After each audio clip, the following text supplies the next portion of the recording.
Welcome to Mavericks Cricket MCI coaching videos. Here's all you need to know about batting.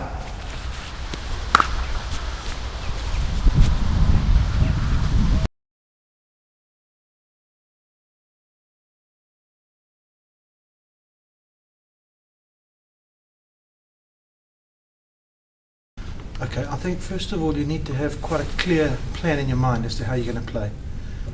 There are the really top class players like a Ponting who's very quick with his feet and can get forward and back very easily, and then there are the normal human beings afterwards.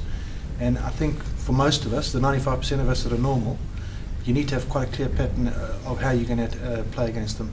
For me, what I try to do was actually get myself into a position, a pre-delivery position, which put me on the back foot, so I went back and across, and what that did was that gave me a position where I never had to go back again, and all I was looking forward to do now is go forward.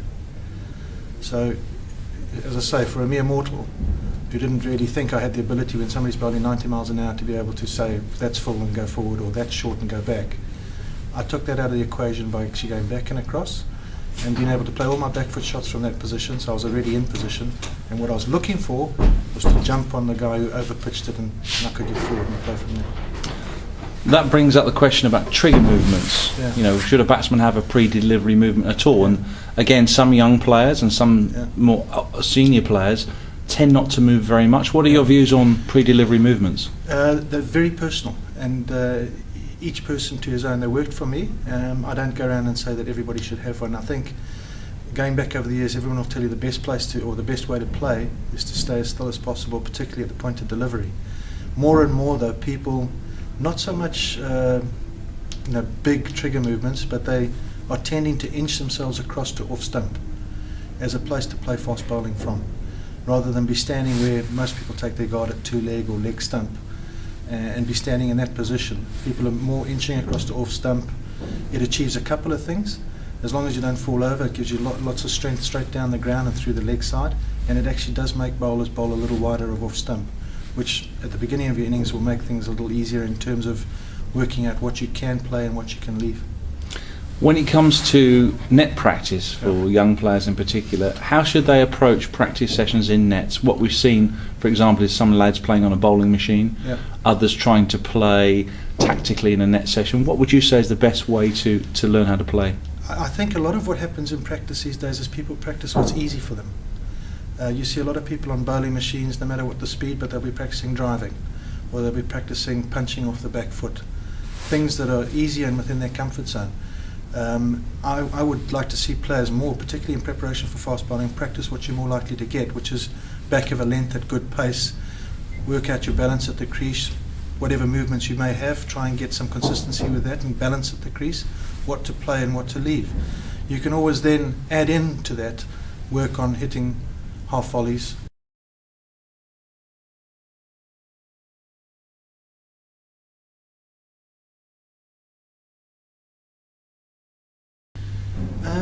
I think the work he needs to do has to start quite early. I think a lot of the times young guys don't actually start looking at how to play fast bowling until they first receive it, which is perhaps a little bit late in life. You know, when they're 17 and 18, they can start working on it at an earlier age. Soft balls, tennis balls, underarm drills, learning how to duck and weave. Probably the biggest thing about the fear of pace is the fear of getting hit. So what you want to do at an early stage is get yourself in a position where you feel comfortable that you can get out the way and not get hit. And I think if you get that comfort, that whatever happens, I'm not going to get hit, you've solved the problem. And we know as we go on a little bit older in life that the best place to be not to get hit is right behind the line of the ball. And that can be, for a person who's not done it before, quite scary. But in effect, if you get right behind the line of the ball at the last minute, your natural reactions will take you out of the way of the ball and you won't get hit. And I think that's the start of it. From there you can develop your hooking, your pulling, and you will work that out quite quickly. But I think at an early age, 12, 13, 14, we need to be feeding it in with the guys with soft balls, rubber balls, tennis balls, and then just start to feed a few in and let people get out the way and feel comfortable that they can get their body out of the way of the ball. One final question for you then about young guys in particular learning how to play pace where they get trapped at one end. They may have to face a bowler for a long period of time. What advice could you give to a young player who feels he's a little bit stuck and he can't get away? The advice that I give to senior players, and some of the younger lads may use it if they want, is I try and get people to, and again this gets down to a little bit of courage, but I try and get people to make bowlers bowl into areas that you want. So I would say to a person, if he's getting stuck in one area, he can relocate his stance. He can go and bat a foot out of his crease. He might want to, for a specific delivery, for one ball and over, bat on off stump.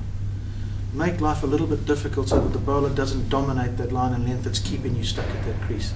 So you're not having to have a slog at him, you're not having to play some ridiculous shots, you've just sown a little seed of doubt in the bowler's mind that he can't continue to operate on the line and length that's giving you a problem, just by moving a little bit within your crease.